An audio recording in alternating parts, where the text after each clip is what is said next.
What's up? What's going on? Welcome to Blockchain Tech and Finance News with me, your host KinToshi. If you're on the YouTube side, please do subscribe, turn on bell notifications. Again, right here to Blockchain Tech and Finance News. Let me see if I can move.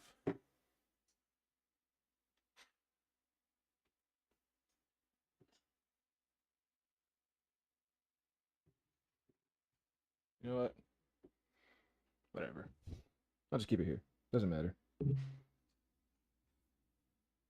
Check the audio.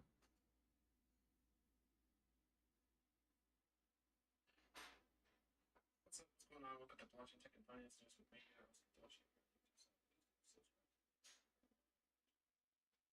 KinToshi. Sounds great. All right, let's go. Got some news articles here. I'm going to kind of brief through this, some weekend recap stuff in the evening here. Happy holidays if you celebrate, and a new year with safety and success and all the good things that you do to contribute into life. I'm going to start out with some market datas.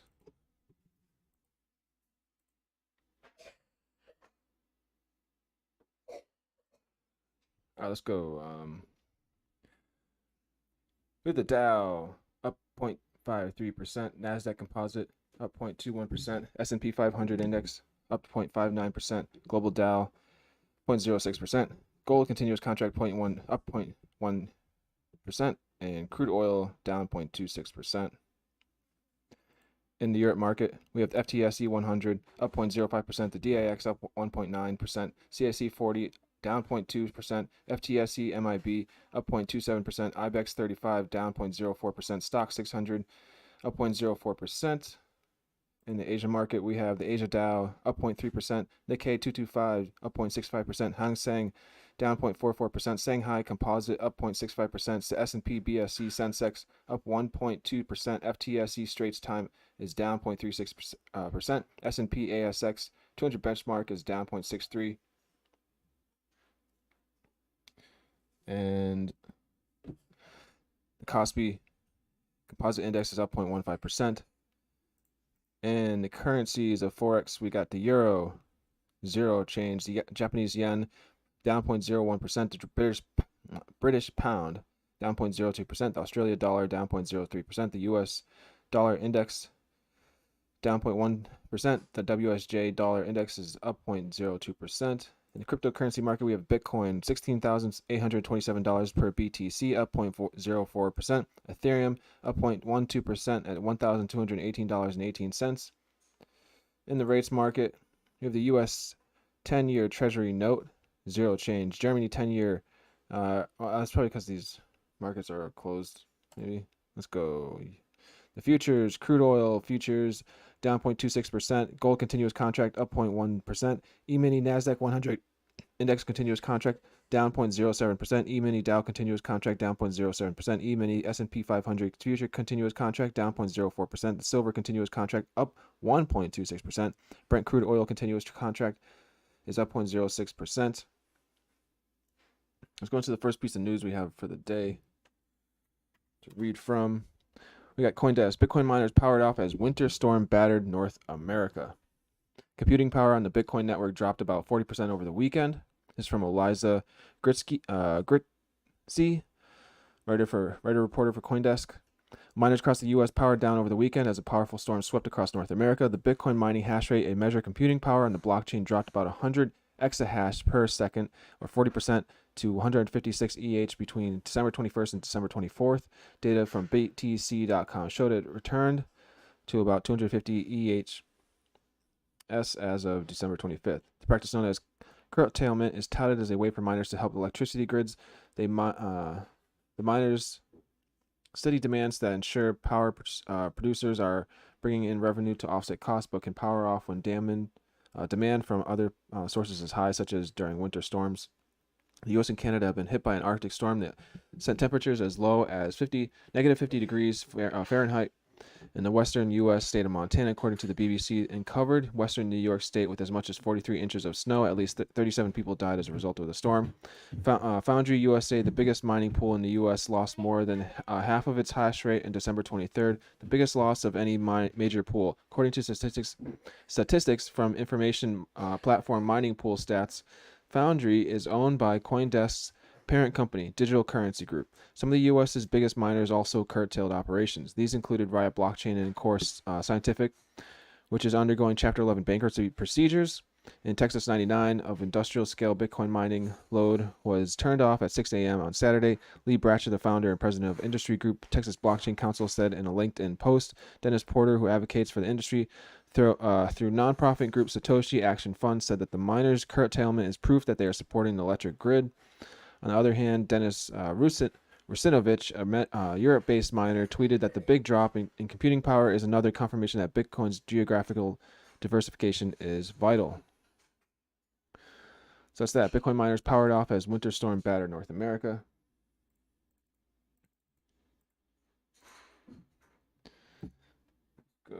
Let's go. Cointelegraph. 4 emerging narratives in crypto to watch for a trading firm. The crypto trading firm sees NFTs becoming more intertwined with brand IP, while Web3 apps with real-world utility gain traction. This is from Braden Lindria, Reddit reporter for Cointelegraph. Despite an eventful year fraught with crypto collapses and price drops, Stephen Golden, a senior research analyst at crypto trading firm Cumberland, has pointed to several green shoots to break the surface in crypto in 2023. In a 14-page year-in-review report released on December 24th, Golden said he saw 4 emerging narratives in 2023 that will lead to significant progress for crypto over the next 6 to 24 months. These include non-fungible token NFTs becoming a go-to method of tokenizing a brand's intellectual property IP, Web3 apps and games becoming more genuinely popular, while Bitcoin and Ether could become more commonly used as a nation's reserve asset. Golden argued that while NFTs have until this point largely been confined to the art space, he believes that the next step for NFTs will lie in the marrying of NFTs and a brand's intellectual property. The analyst noted that many non-Web3 companies are already making significant progress to monetize IP and improve customer engagement using NFTs. Among those included a Starbucks partnership with Polygon to generate NFTs for Starbucks customers, and Nike's launch of Swoosh, which enables users to design customized sneaker NFTs. Listening to these companies talk about Web3 initiatives, it's clear that they see digital engagement with customers and fans as a new aspect of the retail experience at Golden. He also noted that selling NFTs to retail users has the potential to generate material high-margin revenue. Nike is a textbook example of that, having generated $200 million from digital sneakers alone. The analyst expects Polygon, Looks Rare, and Xmon to lead the way on this front. The Cumberland analyst also said that NFTs will become a go-to method of tokenized IP, sharing that there are around 80 trillion of intangible assets that exist on corporate balance sheets today, real-world utility apps to gain traction. Golden also sees the adoption of Web3 platforms providing real-world utilities starting to gain traction in 2023. Acknowledging it has been extremely challenging to disrupt Web2 monopolies thus far, the reality is that it takes time to build and bootstrap projects like these, and so we anticipate material traction is probably 12 months out, with serious user adoption probably 2 to 5 years away. Some genuinely useful real-world platforms that Golden highlighted included IT recruitment platform Braintrust, Internet of Things protocol Helium, GPU rendering service Render, global mapping project Hive Mapper, and ride-sharing app Teleport Web3 games to attract serious gamers. The analyst was also optimistic about the Web3 gaming market, noting that there are around 3 billion gamers in the world, 200 million of which are serious, representing a 200 to 300 billion in total addressable market. Yet these users usually don't own in-game items and have little control or governance over these gaming ecosystems. At Golden says the play-to-earn aspect of blockchain gaming will lead to significant profitability for developers, but added that it's because it takes around 2 to 3 years to build a AAA highest quality blockbuster game. We probably won't see a Web3 game that becomes a star until 2023 or 24. BTC and ETH as a reserve asset. Finally, the research analyst suggests that close attention should be placed on BTC and ETH's potential role as a reserve asset, particularly for nations focused on exports. Golden said many high export nations around the world may choose to stock up their reserves with alternative assets such as cryptocurrency instead of United States Treasury bills as it means to depress their own currencies against the U.S. dollar. Even a small central bank allocation to BTC or ETH would be material and would likely lead to other exporting states following suit. All right, so that's that. 4 emerging narratives in crypto to watch for. So it says a trading firm.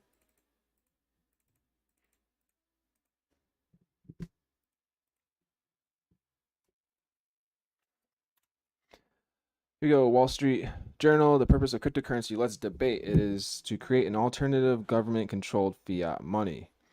It is fair game. It's going to make me, well, let's leave the notation on this. Fair game to critique cryptocurrency and argue how and whether it should be regulated, but asserting it has no purpose as money is simply wrong.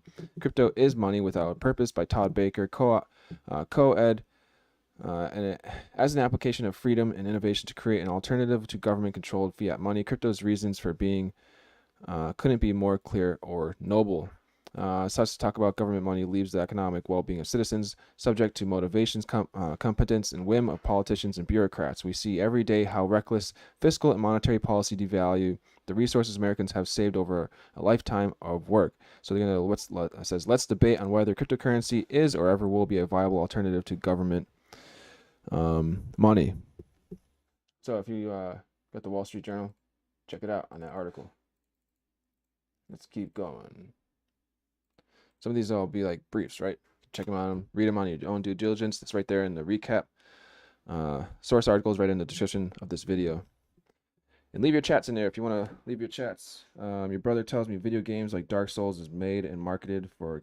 Okay, well, all right. Anyways, someone's putting about video games in the chat. Yeah, talk about things. Let us know what kind of news or stuff in gaming, crypto, NFTs, metaverse, finance, technology that you think is important. Maybe we'll note it right here on the stream. Some final advice: beware of cryptocurrencies and ratty CEOs like Musk. This is from Washington Post. Business. There's little to like about two personalities dominating business headlines these days. This is from Perspective by Alan Sloan, columnist for Washington Post. This is a time of year that you see lots of long, ambitious articles in newspapers, magazines, and websites. That's because editors and writers are eager to get their projects published by year end so that they can submit them for this year's journalism prizes. It's also it's that time of year that you see a lot of journalists leaving their jobs and moving on to something new. This year, that includes me. This is my final regular Washington Post column. The Post has run my more or less weekly columns for about 30 years, the last 7 of which since I retired from Fortune. I've been a Post contractor. My current contract expires at year end. So before I go, I'd like to offer you some final words of advice and possibly give you a smile or two in the process. Let's start with Sam Bankman-Fried and cryptocurrency, which I called cryptocurrency in a recent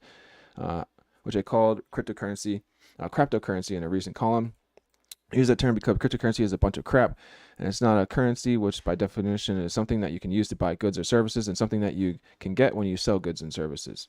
Retail investors who didn't understand what they bought through Bankman-Fried's FTX have learned the hard way that you can lose your shirt overnight with crypto, which is a speculative bet rather than a regulated currency like the US dollar, the euro, the Japanese yen, or the Chinese renminbi. Sure, central banks like the Federal Reserve haven't exactly done a bang-up job the past couple of years, letting inflation and speculation get out of hand before tightening things this year, possibly excessively, but I'd rather rely on Fed Chair Jay Powell to serve my interests than to depend on likes of Bankman-Fried. I can't help but smile at the bank part of his name to treat people honestly. I'm a recovering English major, was learning about business on the job. All right, great. That's good for you, man. I wish that I'd paid attention to Bankman-Fried and his fellow travelers before FTX failed and cost retail investors who'd fallen for his nonsense a lot of money. I don't know how many of you would like to take my advice. I'd warned before FTX flopperoo. Let's see, he's going to say something intelligent here. Might have helped some of you avoid being snookered by the crypto crowd. That's not the whole crypto crowd, so your statement is wrong there. Let's put it that way. In a nutshell, there's many good projects that are doing a lot of good. All right. I can't wrap them all up with Bankman. Sorry, man. Speaking of advice, I'd sure stay away from anything run by Elon Musk or associated with, yes, Tesla investors who bought Tesla when the stock was in double digits before its big run up 2 years ago are way ahead, and Musk deserves credit for building Tesla into a credible company, but that was then and this is now. When I last looked, Tesla had tanked by more than 2/3 from his again, this guy is talking about something that is heavily also reliant on global economic conditions. Okay, the whole entire markets are down, so let's make that clear, right? What's his opinion? The antics on Twitter seems to have an endless need of self-promotion. Okay, anyways, yeah, he talks on Twitter. He owns Twitter now. He's putting a CEO in place in Twitter, I guess. You know what? Wish you all well. Well, he said that. See ya. Good job on your 30 years of doing whatever you do. Writing columns or something. So if you want to read that article in Washington Post, you can. Cointelegraph. Let's go, Cointelegraph. Italy to create the crypto art renaissance. NFT market report. This is from Savannah Fortes for writer reporter Cointelegraph. Research and market's latest latest NFT market report for Italy predicts a 47.6% growth in the country's NFT market by the end of 2022. Italy is one of the cultural hubs of Europe, with centuries of history, art, and culture. Now it is also poised to create the crypto art renaissance via its non-fungible token NFT market, says a new report. Data from Research and Markets Italy NFT market intelligence and future growth dynamics data says the country is projected to have a growth of 47.6% in its NFT market by the end of 2022. This would make the Italian NFT market hover around a $671 million valuation over the next 5 years. Italy's NFT industry is forecasted to have a steady upward compound and annual growth rate of 34.6%, and spending value for NFTs is anticipated to hit $3.6 billion by 2028. According to the report, some of the country's success with NFTs comes from its vibrant art and culture scene. Major Italian luxury fashion brands such as Gucci and Dolce & Gabbana have been some leaders in the adoption of Web3 technologies in the industry. They not only represent an innovation for Italy, but across the entire fashion industry. Over the last year, Dolce & Gabbana generated $25.6 million worth in revenue from their NFTs, and Gucci $11.5 million. These brands also led initiatives to bring their communities into the metaverse through digital events and wearables, many of which incorporated NFTs. Fashion brands aren't the only forces pushing Italy into the NFT spotlight. The country's rich cultural history has also seen some Web3 activities. An NFT project called Monuverse, which is preserving historical sites via digital assets, used the Arco di Pala Pace, or Arc of Peace, in Milan, Italy, as its first subject. Italian artists even have their own management organization to help Italian NFT artists called Crypto Renaissance, which harks back to the country's emergence as an art leader during the Renaissance period. Now let's see. Meanwhile, the general atmosphere of the crypto industry in Italy is also picking up. Recently, the blockchain developer Algorand will use its technology to help support banks and insurance guarantee platforms in Italy. In November, Gemini received the green light to operate in Italy. On December 1st, however, Italy released its budget documents for the coming year, which revealed a new 26% capital gains tax to be imposed on crypto profits in the upcoming year. 26% capital gains tax. All right, right there.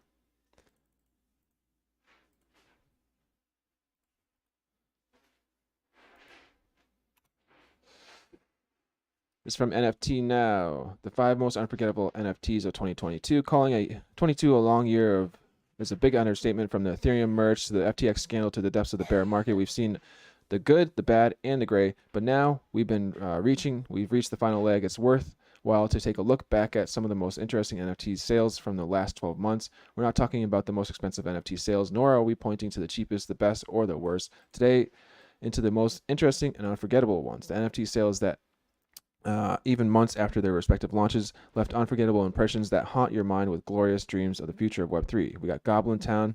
May 2022 was a rough time for the NFT community. The NFT and crypto markets were cascading, eventually settling into the bear market conditions Web3 had contended with since, in hopes of giving the NFT community a much-needed shot of positive morale during this untimely time. Truth Labs unceremoniously dropped the Goblin Town collection. Within a few short days, these ugly little goblins were all over Twitter, and legal derivatives of the project, thanks to CCO rights conventions, flooded OpenSea mere weeks after its initial launch. During Goblin Town's initial wave of hype, members of the NFT community got to enjoy Twitter Spaces consisting of little more than several hours of goblin noises and a constant threat of being forced to drink goblin piss. Since its launch, the collection has amassed a trading volume of more than 50,000 ETH on OpenSea. As of writing, clearly the Goblin Town formula struck a chord with the NFT community at large. Who knew that the best way to face the swift onset of a bear market would be to embrace absurdity? Let me check with the wife. For their contribution to the Icons and Supertrans exhibition, art duo Ania, Catherine, and Deha T felt like creating a work of art that was uniquely domestic. The resulting piece from the commission, Let Me Check with the Wife, is the couple's marriage certificate minted as an NFT. So what utility could the purchase of a couple's marriage certificate possibly unlock? In the artist's words, reversed utility. The merit certificate itself provides nothing, but the NFT tied to it is also attached to a second smart contract entitled Marital Obligations. Inside this second smart contract is an on-chain transcription of the couple's marriage certificate written in plain text, with the which the couple is free to update whenever they please. As of the project's initial release, the couple currently had marital obligations set to update on July 19th every year, the day of their anniversary. On that day, the NFT's holder may then be given instructions that may not conform to their idea of romance. You can do something for us because you have our work, said Catherine in a prior interview with NFT Now as she explained the piece's subversive reverse utility. That's very interesting. Cool. Buzz Aldrin's pen. It's an interesting contract. I'll look into that more. July 2022 saw something innocuous as a pen sell for well more than $2 million at Sotheby's auction. That's because it wasn't just the broken felt tip pen it looked like on the surface. Legendary astronaut Buzz Aldrin used this pen during the landmark Apollo 11 mission to fix the spacecraft's broken fuse box. So what does this have to do with NFTs? Considering the incredibly high price it fetched at the auction's end, this pen, among other items owned by Aldrin, sold during the auction, needed to come packaged with a way to provide all future owners of these items with an indisputable certificate of provenance and authenticity. Of course, that meant an NFT. Web3 platform Mira handled the digitization of this pen, effectively creating a one-to-one virtual replica to be used for its NFT. That gives the pen's future owners one less thing to worry about. Without a certificate to lose in a traditional sense, the physical pen would have to be vaporized beyond recognition for the $1 million investment to be truly threatened. In 2022, it was an exciting year for Web3 real estate, and no, that doesn't just mean the virtual land sales that took place during the year. In October 2022, Web3 real estate solution Roofstock successfully facilitated its first ever sale of a house as an NFT. Hoping to save a bit on fees and the time usually required to process such a transaction, the buyer worked with Roofstock to purchase a 2-story South Carolina home for $175,000. Instead of waiting months for underwriting appraisals, title searches, and preparing deeds, I was able to buy a fully title-insured, rent-ready property with one click, said buyer Adam Slipikoff in a press release previously shared with NFT Now. With these one-click real estate transactions one day be the norm? Hopefully. Yeah, will they? That'd be cool. Despite the success of this sale, it would be probably help a bit more if houses were also affordable to buy for most people in the first place. Let's see what else. 2022 wasn't just difficult for Web3. The world outside was outside this growing bubble, and the internet faced tremendous hardship during the calendar year, with events like ongoing Russia-Ukraine conflict inflicting untold suffering to all those caught in crossfire. For artist Waleed Rod, in the center of these massive humanitarian crises are what he calls toxic leaders. To satirically celebrate the dark legacies of leaders like Saddam Hussein, Vladimir Putin, Robert Mugabe, and more, the artist created a collection of virtual NFT cakes laced with poison. Together, these cakes made up of the Festival of Gratitude collection, which donated a significant cut of its proceeds to charities like Endowments Support Ukrainian Sovereignty Fund. So yeah, there's definitely a lot of awesome, cool things going on despite a bear market, despite a declining economy. Let's keep going here. Closing out. I'll have more tomorrow as well.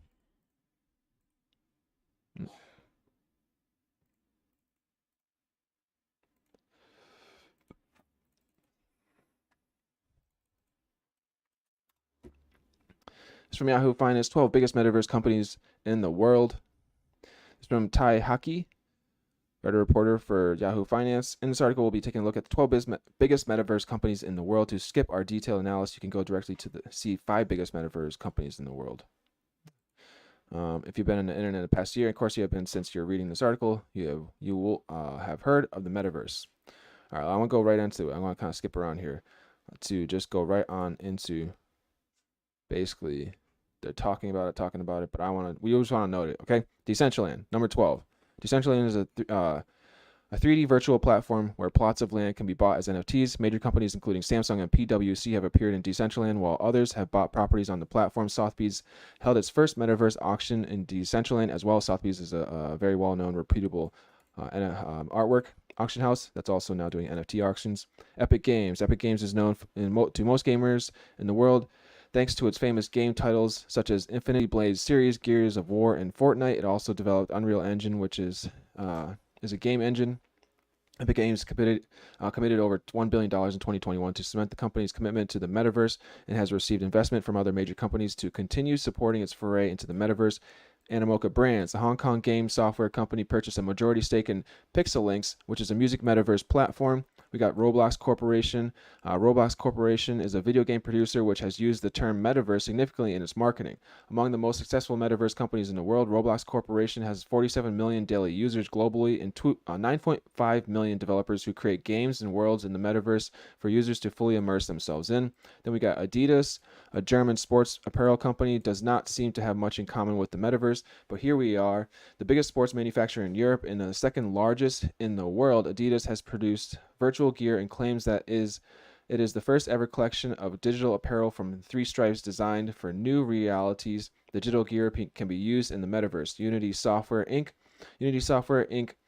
Is a video game software development company, which is why it is no surprise that it is one of the 12 biggest metaverse companies in the world. Unity Software offers monthly sessions which allow you to engage with experts from the company to build and develop skills that are required to succeed in the metaverse. Then we've got Binance, the largest cryptocurrency exchange in the world. It makes sense that Binance would throw its hat in the metaverse, which could signal a high potential upside for the company in the metaverse if the metaverse justifies the fervor surrounding it. According to Binance, NFTs are the gateway to the metaverse, and such NFTs are available for purchase on Binance. I guess you can go ahead and see the 5 biggest metaverse companies right here, so we can see what's above and beyond. Okay, we got Tencent. Earlier this year, Reuters announced that Tencent, the Chinese giant, has made its entry into the metaverse after creating an extended reality division which will focus on the development of hardware and services for the metaverse. There isn't a lot of information pertaining to this division available in public, as the company is being very quite secretive, and they will be, yeah, most definitely with Tencent. But what you'll see probably roll out from them is gonna do stuff, most definitely. Warren Buffett, let's see, is this going to something else? Tencent. Oh, here we go. It's because it's in pages.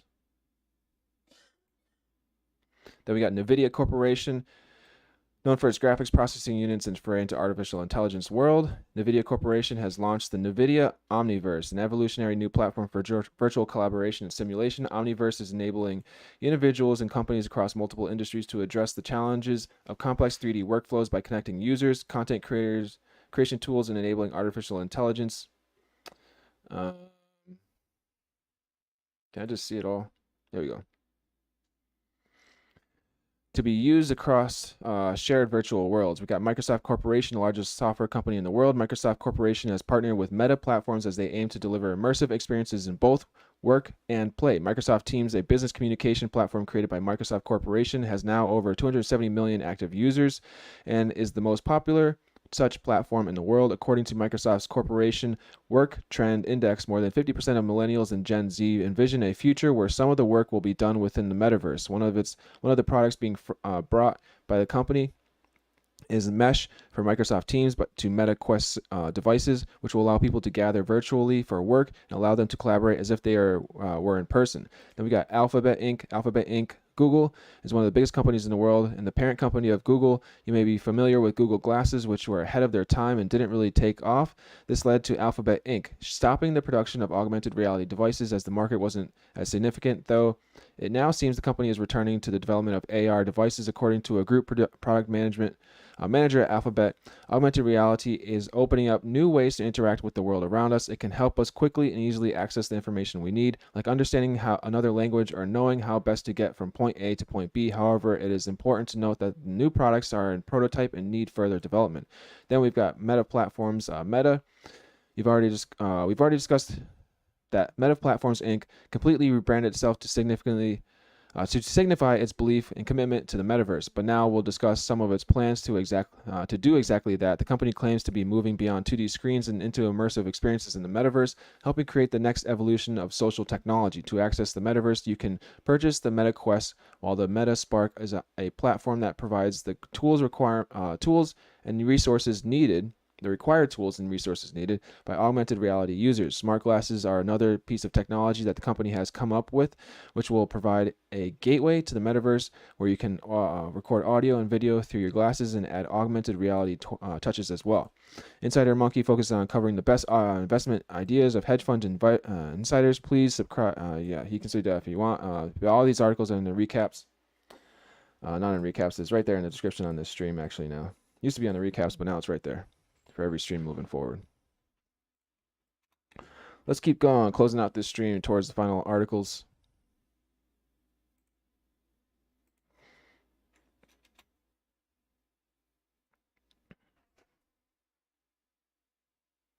It's from Yahoo Finance. Media stocks lost over $500 billion in valuation this year. Here's what happens next. This is from Alexandra Canal, senior reporter for Yahoo Finance.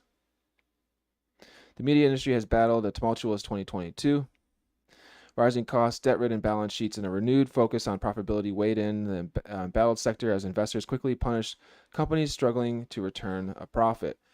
Netflix shares are down about 50% of the year, while companies like Warner Bros. Discovery and Spotify have sunk more than 60%, with Roku plummeting a whopping 80%.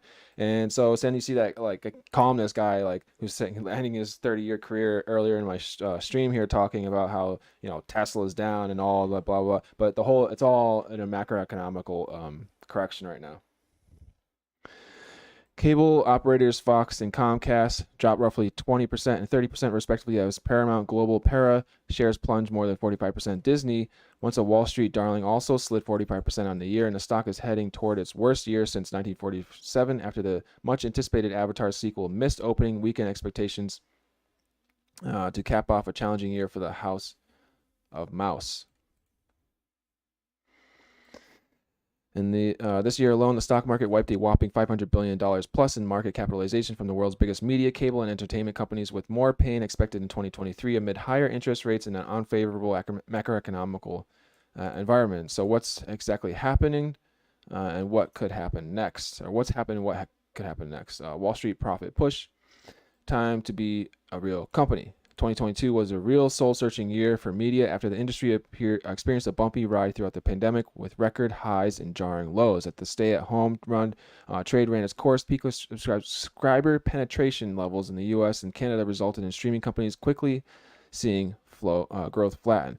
Netflix, the longtime leader of streaming wars, lost subscribers for the first time in its history as its market cap sank from more than $267 billion at the end of 2021 to roughly $130 billion. Similarly, NBC's Universal Peacock experienced zero growth in its second quarter, although subscribers rebounded in Q3 with $2 million net additions. Stalling subscriber growth has led to heightened criticism of production budgets, which have sharply increased as competition intensifies. Netflix committed $18 billion to content alone in 2022, while Disney upped its budget to $8 billion this year to $33 billion. Among companies that have begun to pivot from linear to streaming, excluding platforms like Netflix, Amazon, and Apple, direct-to-consumer content spending jumped from $2.7 billion in 2019 to $15.6 billion in 2021, according to Wells Fargo data cited by Variety. That number is expected to balloon to nearly $24 billion this year, despite mounting streaming losses. Disney's direct-to-consumer division shed a whopping $4 billion plus. Let's see if it'll bring me right directly back, but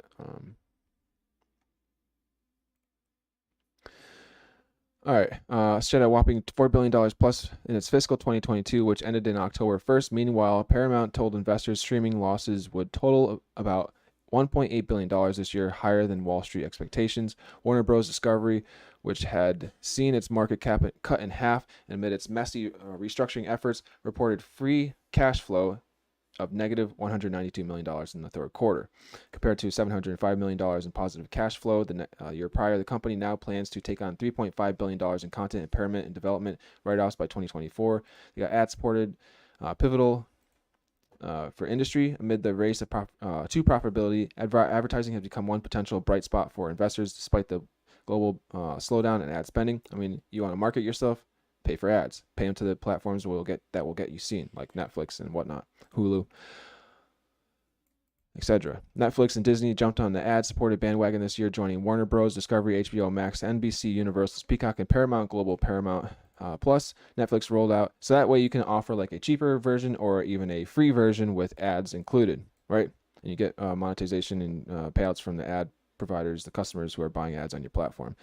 Netflix rolled out its $6.99 offering in November, while Disney followed 1 month later at the price point of $7.99. Wall Street analysts remain largely bullish on the profitability aspects of ad tiers, while advertising experts have referred to the debuts as a make or break moment for the media industry. It is absolutely a pivotal moment for the industry, Kevin Krim, CEO of advertising measurements platform DDO, previously told Yahoo Finance. I think that we have learned as an industry is that there's a limit to the number of consumers out there that will pay. Krim said advertising is really a smart way to subsidize those subscription fees. I'm a big fan of giving consumers an option for an ad tier. John Christian, EVP of Digital Media Supply Chain at QVest, largest media company and entertainment-focused consulting company, told Yahoo Finance. Christian added data will be a big driver and potential money maker. When it comes to more targeted advertising in 2023, data can drive up the pricing of the different ads they are pushing on the platform. Still, the benefits of ad-supported will likely take time to mature. Netflix ad tier already appears to be undergoing some serious growing pains, including reports of insufficient signups and failed viewership guarantees. Analysts, however, caution it's still in the early days. They got analysts eye next media mergers. Coupled with greater focus on content spending and advertising, investors should also expect more media merger activity next year. Wells Fargo analyst Steve Cahall wrote in a recent note, our 2023 predictions indicate media and cable sectors reacting to generally harder times, both cyclical and structural. Tough times mean tough decisions. Possible acquisitions targeted in 2023 to beyond include the embattled Warner Bros. Discovery. Lionsgate Film and TV Studio, with the entertainment giant plans to spin off into a separate company, will also be for sale. While AMC Networks AMCX continues to undergo a restructuring that could result in an acquisition.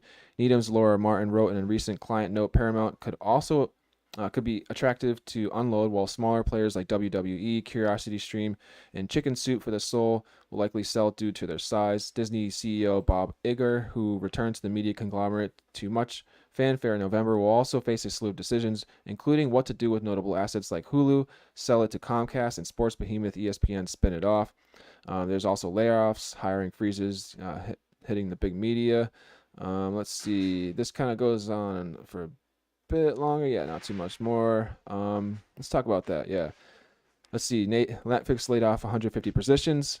The streamer's 11,000 workforce in May, blaming the headcount reduction on slowing revenue growth.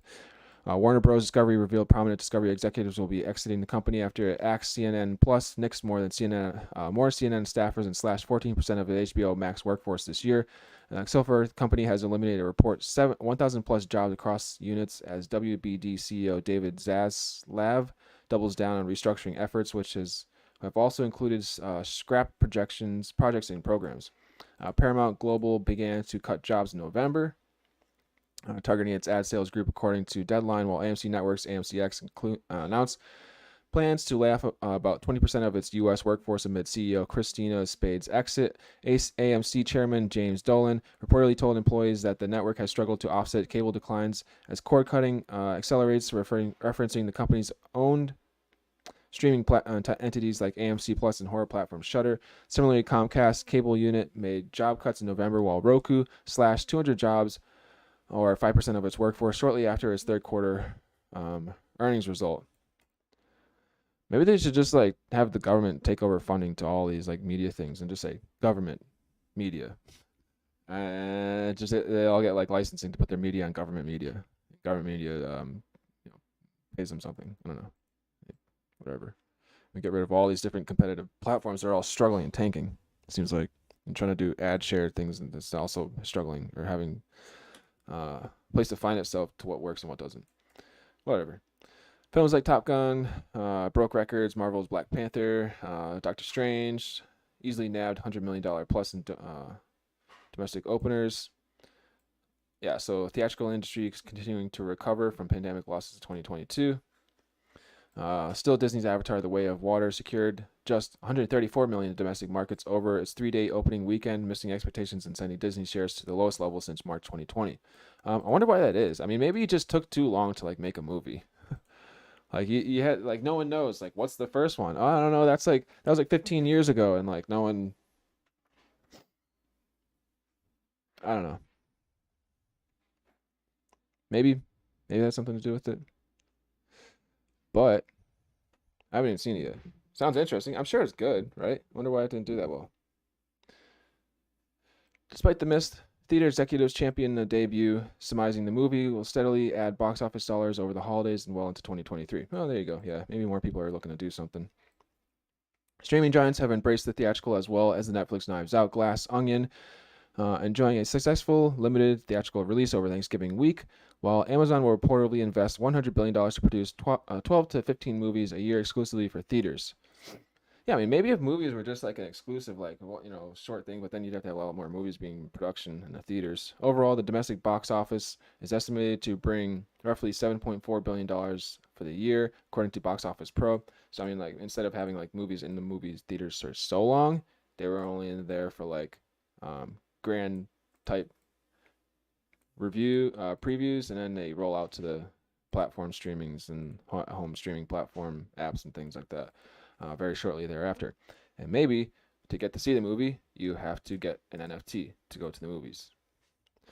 And there's a demand in that. Although that number still lags pre-pandemic figures by about 30%, there is hope that next year's more beefed up release schedule will help close the gap. So what I mean by that is maybe the movie theaters cost an NFT and there's so much demand, there's only so many NFTs. Once the NFTs are gone, you get into movie theaters, you get like your NFT is like a proof that you went to that movie at the movie theater, and then it goes to the streaming platforms thereafter.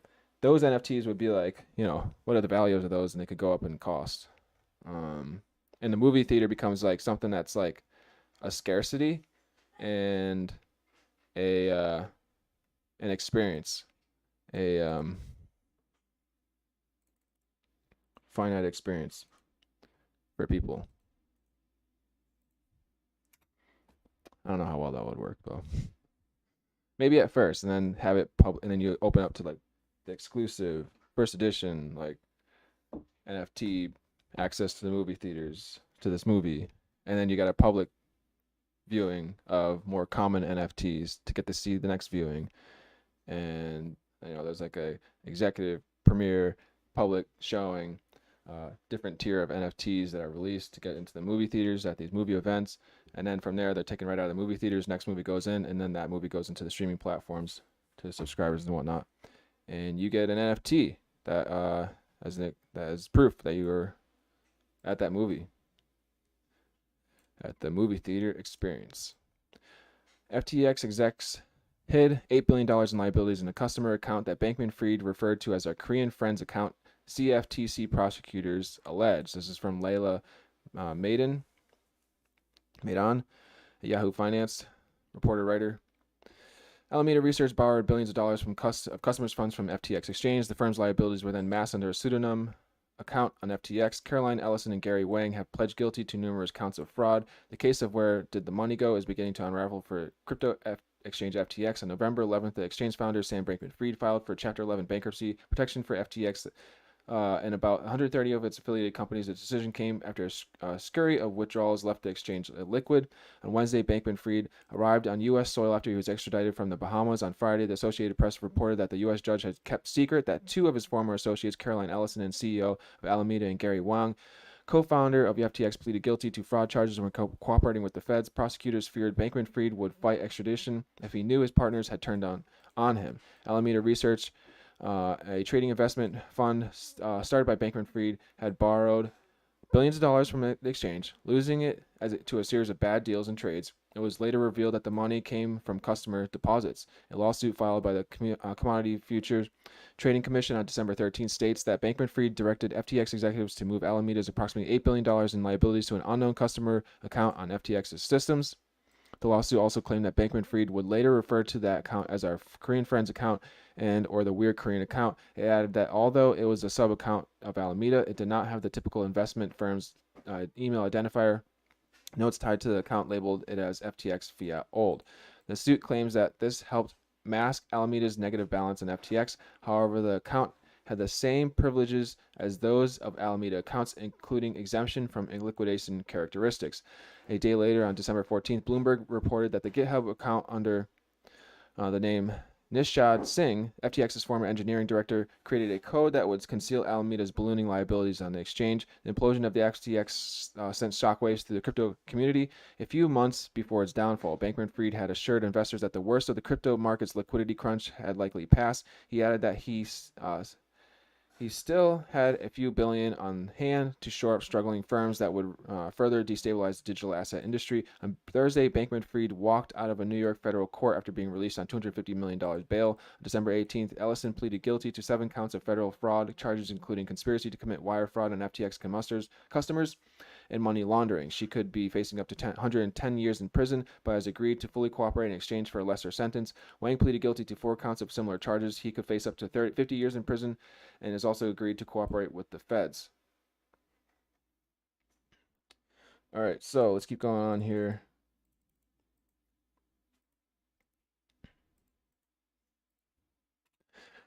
BBC.com. This is from technology, and we're going to do the general news overview and close out the stream for the day. Water pipe robots could stop billions of liters of leaking.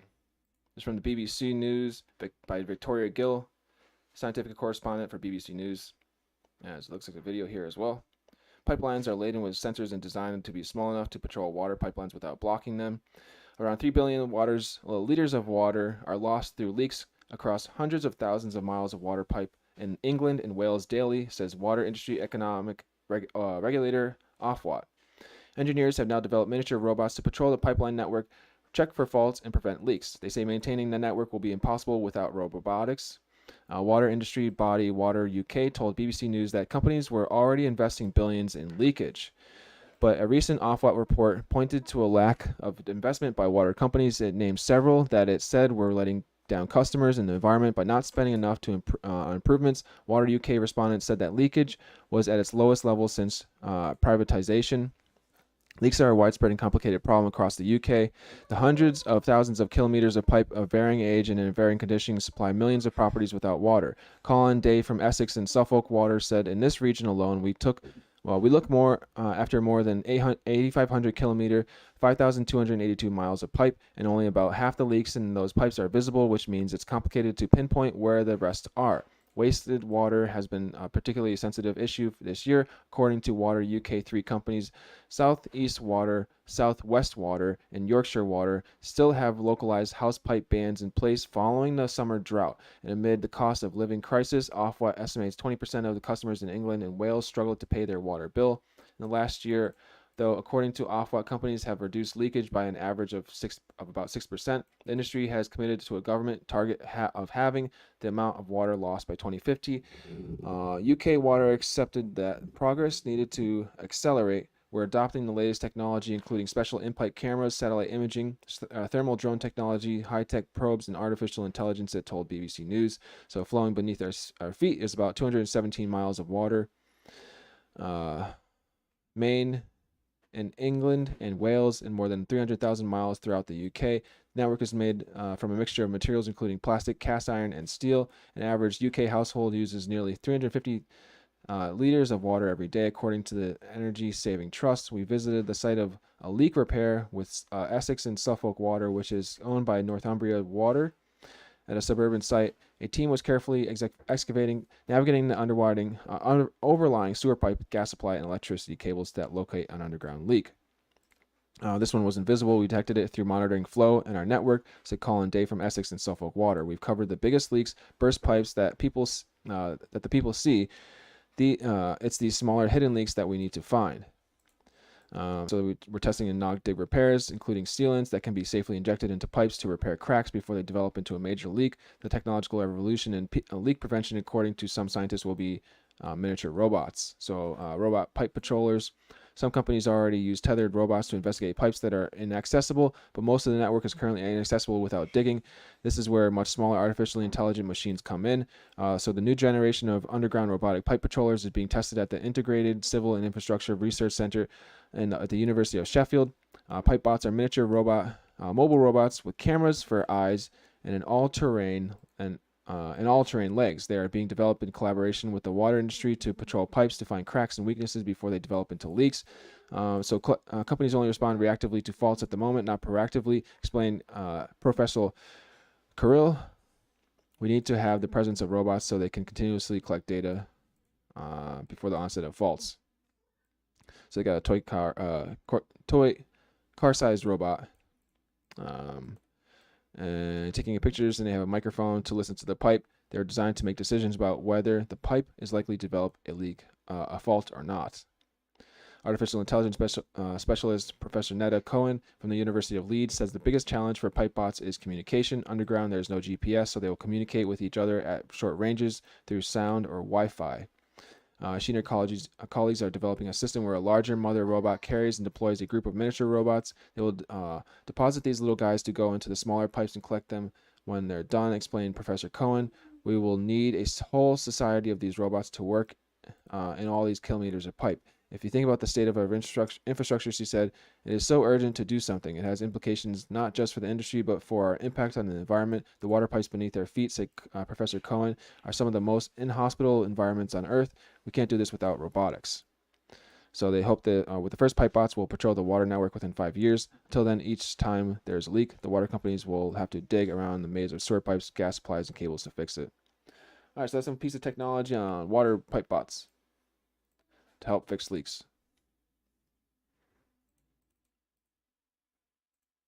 At least they're doing something, right? In the tech sector.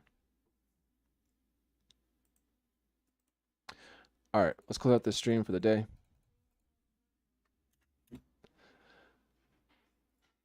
And general news recap. So storm hits Buffalo, New York. Russian President Putin refers to the invasion of Ukraine as a war after insisting it was an operation. The Supreme Court is allotting more time for oral arguments. So we've got, let's see. Yep, basically they've got like an overcap here. More stories from NPR. At least 50 people have died across the U.S. in once in a generation storm. Heavy snow in Japan leaves at least 17 dead and dozens injured. Monster winter storm across the U.S. claims at least 34 lives. Millions in the U.S. are hunkering down from a freezing and deadly winter storm. A dangerous storm disrupts travelers and knocks out power across the U.S. Can I go back to my regular job? Sports anchor goes viral for blizzard coverage. Let's see. Popular among national. Busloads of migrants dropped off near Kamala Harris's home on Christmas Eve. What? Busloads of migrants dropped off near Kamala Harris's home on Christmas Eve. Okay. You can read about that if you want to click there on this article in the description. The case of the Supreme Court that just can't seem to stop talking. This is in the law sector. Health. I usually wake up just ahead of my alarm. What's up with that? Business 2022 marked the end of cheap mortgages, and now the housing market has turned icy cold. In culture, what do you want to accomplish in 2023? This New Year's resolution guide can help. In business, Chick-fil-A location is fined for giving workers meals instead of money. We kind of saw that before. In the editor picks of Europe, a top Ukraine official hopes for a peace summit with Russia by the end of February. In Asia, China will end its COVID-19 quarantine requirements for incoming passengers. In Asia, South Korea launches jets, fires shots after North Korea flies drones. In the obituaries, Kathy Whiteworth, the winningest golfer in history, dies at 83. Games and humor, Sarah Polley credits her book club with inspiring her direct woman talking. In global health, that's in games and humor. In global health, editors pick 8 great global stories from 2022 you might have missed.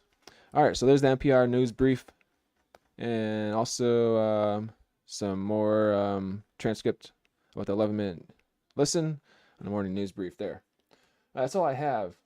So if you're on the YouTube side, please do subscribe, turn on the bell notifications right here to Blockchain, Tech, and Finance. I'll see you all back tomorrow with more news articles. Cheers, ciao, peace be with you, stay safe, have a great and happy New Year, and happy holidays if you celebrate.